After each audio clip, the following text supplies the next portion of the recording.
नमस्कार, मी प्राध्यापक डॉक्टर मच्छिंद्र सकटे आणि आपण पाहत आहात लोकसंवाद न्यूज. सत्य जे तुमच्या समोर. बऱ्याच गॅप नंतर मित्र हो, मी एक नवीन विषय घेऊन आपल्या पुढे आलेलो आहे.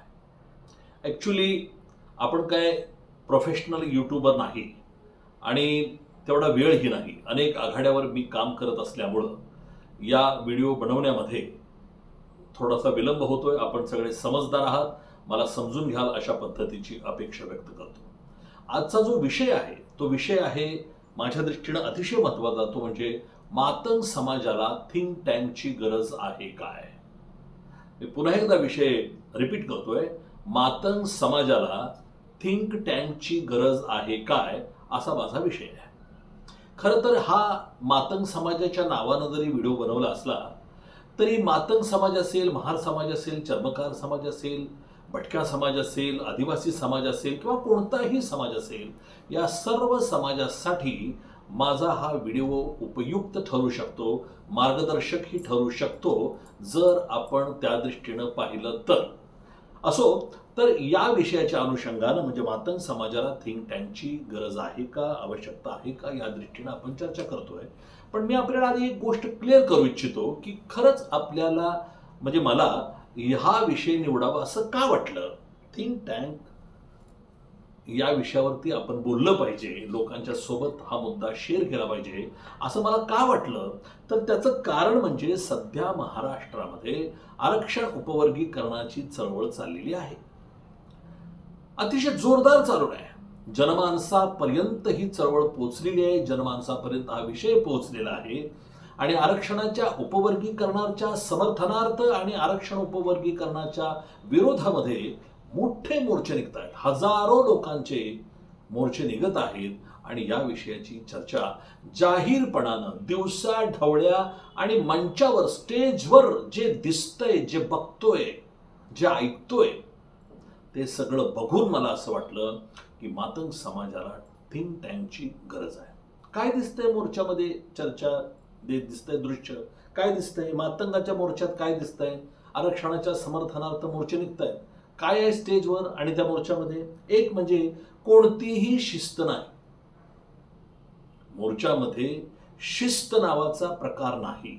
मोर्चामध्ये चालताना सुद्धा पुढं पुढं चालण्यासाठी इतकी रेस लागलेली आहे की ही आंदोलन आहे की मॅरेथॉन स्पर्धा चालू आहे हे कळत नाही अशी परिस्थिती आहे. लोकांच्या मध्ये शिस्त नाही, स्टेजवरती शिस्त नाही, भाषण करणाऱ्यांच्या मध्ये शिस्त नाही. अगदी रस्सीखेच सुरू आहे भाषणासाठी. नेतेगिरीची प्रचंड हौस असणारी सगळी मंडळी स्टेजवर दिसत आहेत, यामध्ये गैर नाही. पण ती जी हौस आणि त्या निमित्तानं जी जीवघेणी स्पर्धा दिसते स्टेजवर, ती मला तरी काही आवश्यक वाटत नाहीये, पण ते दिसतंय. किळसवानं असं प्रदर्शन मंचावरती दिसतंय ह्या सगळ्या नेते मंडळींचं, नेत्यांचं, कार्यकर्त्यांचं, आयोजक, संयोजक. नको वाटतं हे सगळं. दुसरी गोष्ट, भाषणाचा जो दर्जा आहे, मातंग समाजामध्ये भाषणाचा जो दर्जा आहे तो थोडाफार वैचारिक असला तरी सुद्धा वैचारिक कमी आणि भावनिक जास्त आहे. श्रोत्यामध्येही बेशिस्तपणा आहे. कुणी एका जागेला बसून जे आपले नेते मंडळी भाषण करतायत, विचार मांडतायत, ते शांतपणे ऐकावं असं परिस्थिती नाही. नेत्याला स्टेजवर येऊन, वक्त्याला स्टेजवर येऊन सांगावं लागतंय, अरे तिकडे का उभं राहिला, इकडे का उभं राहिला, या ना समोर, समोर बसा, चहा नंतर प्या, भजी नंतर खावा किंवा काय असेल ते नंतर गप्पा मारत बसा, पुढे या, असं सांगावं लागतंय. मला वाटतं हे बरोबर नाहीये. आणि हे सगळं दिसतंय, लाईव्ह चालू आहे. सोशल मीडियामुळं तुम्ही जे करताय ते सगळं लोकांना दिसतंय आणि त्याच्यानंतर पुन्हा मग प्रतिक्रिया येत असतात. तर लोक एकत्र बसायला तयार नाहीत. श्रोत्यामध्ये शिस्त नाही, मंचावर शिस्त नाही आणि कुणी कुणाला मानायला तयार नाही. जो तो येतो, भाषण करतो, अकराळ विक्राळ भाषण करतो, ओरडून ओरडून भाषण करतो आणि भाषण झालं की खाली जाऊन बसतो किंवा मग निघून जातो. आणि सगळ्यात महत्त्वाचं म्हणजे या संपूर्ण मंचावरती जे अभ्यासक आहेत, जे विचारवंत आहेत, त्यांची अवहेलना स्पष्टपणानं दिसते. त्यांचं ऐकायला कोणी तयार नाही आहे. कारण हे संघटनेचे नेते आणि हे जे राजकारणाशी जोडले गेलेले जे लोक आहेत, त्यामध्ये जे समंजस आहेत ते शांत आहेत. परंतु ज्याला घाई झालेली आहे सगळ्या गोष्टीची, तो इतकी त्या मंचावरती घाई करतो की ती घाई आणि गडबड बघायला नको वाटते. हे मातंग समाजातलं झालं. महार समाजाचे मोर्चे सुद्धा लाईव्ह चालू आहेत. त्याचं नंतरही तुम्ही बघू शकता, आजही अनेक सोशल मीडियावरती महार बांधवांचे सुद्धा मोर्चे लाईव्ह दिसत आहेत. काय आहे तिथं चित्र? महार समाजाच्या आरक्षण विरोधातल्या मोर्चामध्ये, म्हणजे उपवर्गीकरणाच्या विरोधातल्या मोर्चामध्ये सुद्धा मातंग समाजाच्या तुलनेत थोडीशी जरी शिस्त असली तरी भाषणांची रस्सीखेस किळसवानी दिसते. तिथं सुद्धा नेतेगिरीचा प्रचंड हौस असतो. प्रत्येक जणाला वाटतं की माझं भाषण झालंच पाहिजे. पण त्यात एक फरक आहे, तो म्हणजे नेत्यांचं ऐकतात. तू थांब म्हणले की ते थांबतात. तुम्ही नंतर बोला म्हणलं की ते थांबतात. थोडाफार समंजसपणा बौद्ध समाजातल्या लोकांच्याकडून दिसतो. म्हणजे नेतृत्वाचा आदेश ऐकण्याची प्रवृत्ती तुलनेत तिथं आहे. आणखी एक गोष्ट, स्पर्धा जशी दिसते तसं थोडंसं सामंजस्यही तुलनेत तिकडे दिसतं. पण भाषणाचा दर्जा जर म्हणाल तर मी अभिमानानं सांगेन की मातंग समाजातल्या स्टेजवरती चांगला आहे. महार समाजाच्या आरक्षण उपवर्गीकरण विरोधातल्या मोर्चामध्ये जो भाषणांचा दर्जा आहे तो एकदम खालच्या पातळीचा आहे. मी अनेक वेळाला म्हणतो, खालची म्हणून जी पातळी असते त्या खालच्या पातळीच्या सुद्धा खाली जाऊन महार समाजातले बांधव मंचावर येऊन दिवसा ढवळ्या भाषणबाजी करत असतात. वैचारिक मांडणीचा अभाव त्यांचा तर स्पष्ट दिसतोय. मला तर त्यांच्यात विचारवंतच दिसेन अशी परिस्थिती. आणखी एक गोष्ट मी सांगेन, तिथं श्रोत्यामध्ये मात्र शिस्त आहे. टाळी कुठं वाजवायची त्यांना कळतं, कुठं शांत बसायचं, कुठं काय करायचं त्यांच्यात समजतं. पण त्यांचं एकूण भाषणाचा रंग जर बघितला तर त्यांचे वक्ते बाबासाहेब बाबासाहेब बाबासाहेब आणि जय भीम याच्या पलीकडे चर्चाच होत नाही. आता यावर कुणीतरी म्हणेल, होय बाबासाहेब आमचं सर्वस्व आहे. अरे बाबासाहेब तुमचं पण सर्वस्व आहे, आमचं पण सर्वस्व आहे, सगळ्या भारतीयांचं सर्वस्व आहे, जगातल्या वंचितांचं सर्वस्व आहे. पण तुमच्या भाषणात बाबासाहेबांचा विचार धरून जे पुढं जाणं असतं ते दिसत नाही महार समाजाच्या मंचावर. आणि महार जातींचं एकूणच मंचावरचं भाषणबाजी आणि बोलणं जे आहे ते अक्षरशः ओंगळवानं दिसतं. मांग जातीची अवहेलना, मांग जातीची टिंगल, मांग समाजाला शिव्या आणि मातंग समाजाच्या प्रेरणास्थानांचा अवमान करण्याची जणू काय महार समाजामध्ये स्पर्धा लागलेली आहे असं चित्र दिसतंय. आणि मला वाटतं हे बाबासाहेबांच्या विचाराला धरून कुठंच नाही आहे. म्हणून मी असं म्हणालो की बेशिस्तातली जी बेशिस्त आहे विचारामधली ती महार समाजाच्या स्टेजवर दिसते.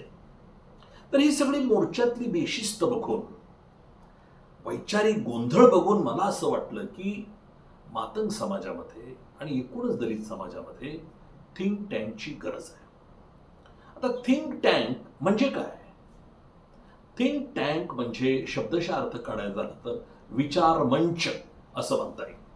नुसतं विचार मंच नाही तर धोरण ठरविणारा गट किंवा धोरण ठरविणारा वर्ग किंवा धोरण ठरविणारी संस्था म्हणजे थिंक टँक असा त्याचा शब्दशः अर्थ आपल्याला करता येईल किंवा लावता येईल. मित्रांनो, हे जे थिंक टँक आहे जगभर आहेत.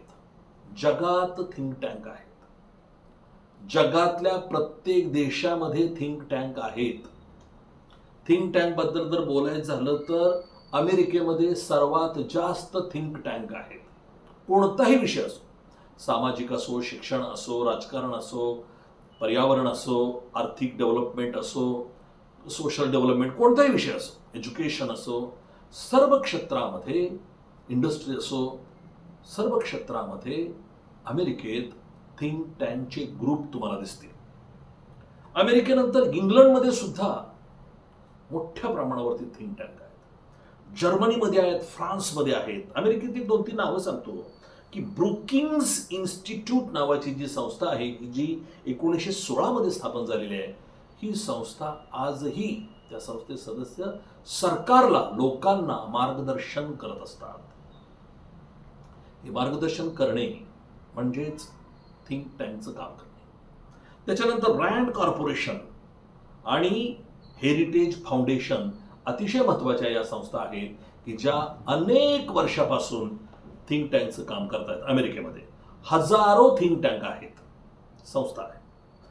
चीनमध्ये अतिशय महत्त्वाचं एकच नाव सांगतो, development research centre of the state council नावाची जी संस्था आहे ती चायनाच्या गव्हर्नमेंटला आणि जनतेला सुद्धा मोठ्या प्रमाणावरती सल्ला देण्याचं, मार्गदर्शन करण्याचं काम करतं. आणि म्हणून थिंक टँकच्या बाबतीत ही संस्था अतिशय महत्त्वाची आहे. रशियामध्ये थिंक टँक आहेत, जपानमध्ये सुद्धा थिंक टँक आहेत. किती डेव्हलपमेंट असलेले देश आहेत. जर्मनीमध्ये आहेत. जपानमध्ये इन्स्टिट्यूट ऑफ डेव्हलपिंग इकॉनॉमिक्स नावाची संस्था आहे की जी जपानमधली अत्यंत सुप्रसिद्ध आणि आदरणीय अशा पद्धतीची ही थिंक टँक आहे. भारतामध्ये सुद्धा थिंक टँक संस्था आहेत. त्यामध्ये नीती आयोग, जे नाव बदललेलं आहे नरेंद्र मोदी पंतप्रधान झाल्यानंतर, तर नीती आयोग हा थिंक टँक आहे भारताचा. त्याच्यानंतर ऑब्झर्वर रिसर्च फाउंडेशन भारतातला अतिशय महत्त्वाचा थिंक टँक आहे. आणि तिसरं एक नाव घेतो मी, सेंटर फॉर पॉलिसी रिसर्च, धोरणाबाबतीत संशोधन करून सरकारला सल्ला देणारी ही एक अतिशय महत्त्वाची थिंक टँक आहे, किंवा हे 2-3 अतिशय महत्त्वाचे थिंक टँक भारतामध्ये आहेत. थिंक टँकची कल्पना ही अलीकडची आहे असंही नाहीये. माझ्या दृष्टीने हे विश्लेषण माझं आहे. चंद्रगुप्त मौर्याच्या काळामध्ये आर्यभट्ट चाणक्य नाव जे आपण ऐकलंय, हा चाणक्य म्हणजे दुसरा तिसरा काही नसून थिंक टँक आहे. आणि असे प्रत्येक राजदरबारामध्ये थिंक टँक होते. अकबराच्या दरबारामध्ये नवरत्न जी होती त्यातली बरेचसे लोक म्हणजे थिंक टँक होते. मित्रांनो, महात्मा फुलेंच्या काळात महात्मा फुलेंना सुद्धा मदत करणारे, मार्गदर्शन करणारे थिंक टँक होते. सावित्रीबाई फुले आहेत, सदाशिवराव बल्लाळ गावंडे आहेत, सखाराम परांजपे आहेत, केशव भवाळकर आहेत, लोखंडे आहेत, नारायणराव लोखंडे, विष्णुपंत थत्ते, अशी काही महत्त्वाची माणसं आहेत की जी महात्मा फुलेंच्या चळवळीमध्ये थिंक टँकची भूमिका बजावत होती. शाहू महाराजांच्या काळात सुद्धा थिंक टँक होता. मित्रांनो, बाबासाहेब आंबेडकर हेही त्यामध्ये होते. भास्करराव जाधव आहेत, अण्णासाहेब लठ्ठे आहेत, मोठी लिस्ट आहे. म्हणजे राजांच्या पदरी सुद्धा थिंक टँक होते. थिंक टँक गरजेचाच असतो आणि आहे. बाबासाहेबांच्या काळात सुद्धा थिंक टँक होते. बहिष्कृत हितकारिणी सभा ही केवळ संस्था नव्हती, तो थिंक टँक होता. समाजातल्या प्रश्नांचा अभ्यास करणे, त्याची चिकित्सा करणे, त्याच्यावर काय केलं पाहिजे हा उपाय सुचवण्याचं काम या संस्थेतले लोक करत होते. शिका, संघटित व्हा आणि संघर्ष करा, ही जी स्लोगन आहे ती बहिष्कृत हितकारिणी सभेची स्लोगन आहे. आजही ती तितकीच आवश्यक आहे. थिंक टँक म्हणजे काय तुमच्या लक्षात आलं असेल. मित्रांनो, ज्ञानदेव घोलप नावाची जी व्यक्ती होती, बाबासाहेबांचे सहकारी, मूक नायकचे संपादक, की जे भारतातले अनुसूचित जातीसाठी म्हणूया पहिले आमदार, विधिमंडळात गेलेली पहिली सदस्य ज्ञानदेव घोलप, कोल्हापूरचे चर्मकार समाजाचे होते. बाबासाहेब आंबेडकरांचे सहकारी आणि खरोखर थिंक टँक त्यांना म्हणता येईल. त्याच्याबरोबर कितीतरी नावं सांगता येतील बाबासाहेबांचे थिंक टँक मधले सदस्यांची. मी काय नावं सांग, पी.एन. राजभोज, सीताराम बोले, आर.बी. मोरे, म्हणजे आता जे सुबोध मोरे आहेत त्यांचे आजोबा R B. More, Dadasaheb Gaikwad, barrister Khobragade, D. Shivraj, आरपीआयचे पहिले अध्यक्ष डी. शिवराज, सुरेंद्रनाथ चिटणीस, गंगाराम सहस्त्रबुद्धे, हे बाबासाहेबांच्या काळात चित्रे, हे बाबासाहेबांच्या काळातले थिंक टँक मधले सदस्य आहेत सगळे. पीपल्स एज्युकेशन सोसायटी आणि त्या सोसायटीमधले प्रिन्सिपल वानखेडे, चिटणीस, हे थिंक टँक होते डॉक्टर बाबासाहेब आंबेडकरांच्या काळातले. म्हणजे थिंक टँक ही नवीन गोष्ट नाही. थिंक टँकची गरज सर्व मोठ्या प्रमाणावर ज्याला काम करायचं आहे त्या सर्वांना त्याची गरज भासलेली आहे. मित्रांनो, काँग्रेस पक्षात थिंक टँक आहे, अगदी पंडित नेहरूंच्या पासूनचा आहे. सगळं भगतसिंग, राजगुरू, सुखदेव यांची जी क्रांतिकारी चळवळ होती त्यांच्यामध्ये थिंक टँक होता. काँग्रेसमध्ये थिंक टँक आजही आहे. Rajiv Gandhi institute for contemporary studies ही संस्था फार महत्वाची आहे. AICC research department think tank आहे हा. जयराम रमेश, पी चिदंबरम, सॅम पित्रोदा अशी काही महत्वाची नावं आहेत की जी गांधी परिवारातील नेत्यांना मार्गदर्शन करत होती, सल्ला देत होती. आणि विशेष म्हणजे हे सगळे लीडर या थिंक टँकचा सल्ला ऐकून घेत होते. काशीरामची सुद्धा मोठी थिंक टँक होती. मी नावं सांगायचं तर DK खापर्डे, मायावती, वामन मेश्राम, डॉक्टर सुरेश माने महत्वाची नावं होती. परंतु ही टीम विस्कटली. थिंक टँक विस्कटला, परिणामी BSP विस्कटली. काँग्रेसची थिंक टँक विस्कटली, काँग्रेस विस्कटली. कम्युनिस्ट पार्टीची थिंक टँक सर्वात जबरदस्त होती. जबरदस्त सगळ्यात पॉवरफुल जर थिंक टँक कुठला असेल तर कम्युनिस्ट पक्षांचा. परंतु ती सुद्धा थिंक टँक आज विस्कटलेली असल्यामुळं भारतातून कम्युनिस्ट पार्टी सर्व राज्यातून जवळजवळ हद्दपार झाल्यासारखी परिस्थिती झालेली आहे. खरं तर त्यांची गरज होती, त्या थिंक टँकची तरी गरज होती, पण आज ते चित्र फारसं स्पष्टपणे राहिलेलं नाही. शरद पवार ही एक महाराष्ट्रातली आणि देशातली महत्वाची राजकीय व्यक्ती आहे. त्यांचा सुद्धा एक थिंक टँक होता. यशवंतराव चव्हाण प्रतिष्ठान किंवा वसंतदादा शुगर इन्स्टिट्यूट ही त्यांनी स्थापन केलेली संस्था आणि त्यातले सदस्य, अधिकारी हे दुसरे तिसरे कोणी नसून थिंक टँक होते. शरद पवार हेच मुळात सर्वात मोठे थिंक टँक आहेत. काशीराम हेच सर्वात मोठे थिंक टँक होते. परंतु शरद पवारांचा सुद्धा एक थिंक टँक ग्रुप होता. असे कितीतरी आहेत. BJP, RSSचा सुद्धा थिंक टँक आहे. विवेकानंद इंटरनॅशनल फाउंडेशन, RSSचं भारतातलं नव्हे जगातलं सर्वात मोठं थिंक टँक मी विवेकानंद इंटरनॅशनल फाउंडेशनला सुचवेन. त्याच्यानंतर समरसता मंच आहे, इंडिया फाउंडेशन किंवा भारतीय विचार साधना. अरे बाप, शेकडो संस्था शिस्तबद्ध काशीरामकड आणि RSSकड केडर बेस अशा पद्धतीचं संघटन आणि विचारांची सुद्धा शिस्त. जबरदस्त थिंक टँक ह्या सगळा दिसतो. आंबेडकरी चळवळीत दिसतो. मी आता बाबासाहेबांचं उदाहरण सांगितलं, त्यांच्या काळामध्ये आणि त्यांच्या नंतरच्या काळात सुद्धा महार चळवळीला, रिपब्लिकन चळवळीला, आंबेडकर चळवळीला, दलित चळवळीला फार जबरदस्त थिंक टँक आणि त्यातले लोक होते. काही सहज नावं सांगेन मी. RD भंडारे जे नंतर गव्हर्नर झाले, RD Bhandare, BC Kamble, advocate BC Kamble, प्राचार्य वानखेडे, प्राचार्य चिटणीस, राजा ढाले, नामदेव ढसाळ, गंगाधर पानतावणे, रावसाहेब कसबे, यशवंत मनोहर, दादासाहेब रुपवते, अर्जुन डांगळे, जवी पवार, प्राध्यापक अरुण कांबळे, दया पवार, शंकरराव खरात जे नंतर मराठवाडा विद्यापीठाचे कुलगुरू होते. फार मोठी लिस्ट आहे. आंबेडकरी चळवळीचा हा थिंक टँक होता. पण हा थिंक टँक आता जवळजवळ संपुष्टात आलेला आहे. त्याचा परिणाम म्हणजे आंबेडकरी चळवळ क्षीण झालेली आहे. जे मी आपल्या मातंग समाजात आहे हे सांगतोय, तीच गोष्ट बौद्ध समाजातही आणि दलित चळवळीत, आंबेडकरी चळवळीत दिसते. थिंक टँकचं कोणी ऐकायच्या मनस्थितीत नाहीये. मराठा समाजाचा फार मोठा थिंक टँक होता. पुरुषोत्तम खेडेकर, डॉक्टर आह साळुंखे, श्रीमंत कोकाटे वगैरे अशी कितीतरी नावं आपल्याला, गायकवाड वगैरे सांगता येतील नावं. मोठा मराठा समाजाचा आणि मराठा सेवा संघ यांच्या माध्यमातून जो एक थिंक टँक उभा राहिला, त्यातून एक मोठी चळवळ, Sambhaji brigade, Jijau brigade, think tank आहे ते सगळे. तर या सगळ्या पार्श्वभूमी भटक्या विमुक्तांच्या मध्ये थिंक टँक आहे. लक्ष्मण माने, लक्ष्मण गायकवाड, बाळकृष्ण रेणके. रेणके आयोग जो भटक्या विमुक्तांचा होता त्याचे अध्यक्ष होते बाळकृष्ण रेणके. आणि जबरदस्त असं व्यक्तिमत्व. हरी नरकेंचे हे सासरे आहेत बाळकृष्ण रेणके. दादासाहेब मोरे आहेत, भीमराव जाधव गुरुजी सोलापूरचे फार महत्वाचे. त्यांच्यामध्येच एक थिंक टँक होता.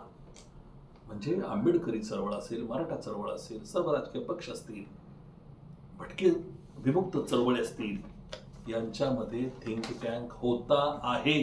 तो सगळा विस्कटलाय आता, त्याच्यामुळे चळवळी क्षीण झालेली आहे. या सगळ्या पार्श्वभूमीवर मातंग समाजाची काय परिस्थिती आहे मित्र हो.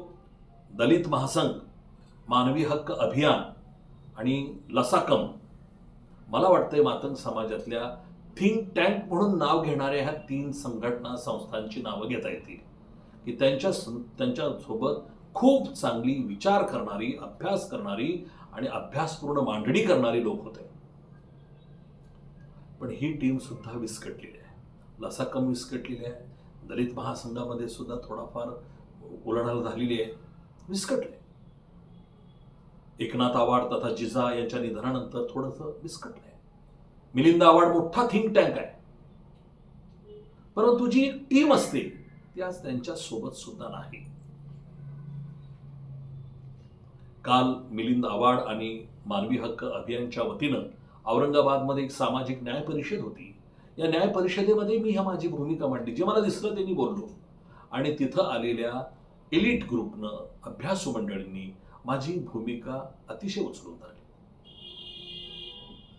महाराष्ट्रातले, देशातले एक प्रसिद्ध विचारवंत, आरक्षण उपवर्गीकरण चळवळीचे अभ्यासक आणि JNU मधले प्रोफेसर डॉक्टर BS वाघमारे यांनी माझा हा मुद्दा त्यांच्या स्वतःच्या भाषणात उचलून धरला. आणि त्यांनी सांगितलं की आम्ही स्वतः मुक्ता साळवे विचार मंच म्हणजे एक थिंक टँक स्थापन केलेला होता. पण त्यांनी त्यांची अडचणी सांगितली, त्यांनी शोकांतिका सांगितली, त्यांची नाराजगी त्यांनी जाहीर मंचावरती सांगितली. त्यांनी सांगितलं की आपल्यामध्ये विचारवंत लोक आहेत. प्राचार्य गादेकर आहेत, शिवाजी जवळगेकर आहेत, वाघमारे सर आहेत, कितीतरी नावं घेता येतील, अर्जुनी आहेत, बरीच नावं आहेत, अंबादास सगट आहेत. मी नावं खूप घेऊ शकतो, परंतु आता माझ्याकडे तेवढा वेळ नाहीये. पण या सगळ्या मंडळींच्या मध्ये, या म्हणजे मी नावं घेतली त्यांच्यात नव्हे, आपल्या समाजामध्ये आणि बौद्ध समाजात सुद्धा, दलित समाजात, भटक्या समाजात प्रॉब्लेम आहे. एकमेकाला न मानण्याची प्रवृत्ती इतकी स्ट्रॉंग आहे की विचारू नका. सल्ला देणारा हा आपला विरोधक आहे, तो शत्रू आहे असं मानलं जातं आणि त्याच्याबरोबर तशा पद्धतीने ट्रीटमेंट दिली जाते. एखाद्यानं सांगितलं की बाबा रोज दात घासावेत, तरी तो म्हणणार अरे हे माझा अपमान करतो, मला दात घासायला सांगतोय. आणि मग असा जो सल्ला देईल त्याला बोलवतच नाही ते परत. तर एकमेकाला न मानण्याची प्रवृत्ती आणि जो खरंच थिंक टँक आहे त्याला तर टाळायचंच मुद्दाम, त्याला बोलवायचंच नाही. हा विचारवंत आहे म्हटलं त्याला बोलवू नका म्हणतात. हा अभ्यासक आहे बोलवू नका. हा फार चांगली मांडणी करतो त्याला बोलवू नका. तो सुंदर वक्ता आहे, प्रभावी वक्ता आहे, त्याला बोलवायचं नाही, त्याला टाळायचं. अरे तुम्ही तुमच्यासाठी काम करताय का समाजासाठी काम करताय? समाजाला जर पुढे न्यायचं असेल तर तुम्हाला चांगली माणसं, अभ्यासू माणसं, विचारवंत माणसं सोबत घ्यावीच लागतील.